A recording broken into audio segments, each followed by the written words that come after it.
আরে ওর পাত তো খালি হয়ে গেছে। ওমা, পাত যে একেবারে খালি। এত কম খেলে দেখি দেখি দেখি। এই না কি কাণ্ড, বাটিগুলোও যে ফাঁকা। মাত্র 29 পিস মাংস খেলে কি পেট ভরে বাবা? তাই তো। মা, ও মা, কোথায় গেলি মা? মাংস দে। তাড়াতাড়ি আ। ও মা পাওয়া ছোট কাকিমা খুব ভালো মাংস রান্না করে, খা। পাওয়া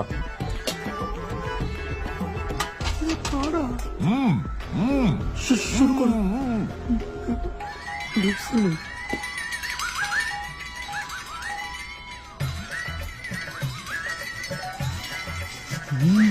কি একটা একটা করে মাংস দিচ্ছিস?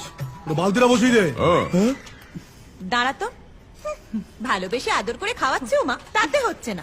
গোটা বালতিটা বসিয়ে দে। তোমাদের কাজ তো সারাদিন সারের মতো খাওয়া আর গুতনো, তোমরা কি বুঝবে বলো তো? যা বলেছিস, আমার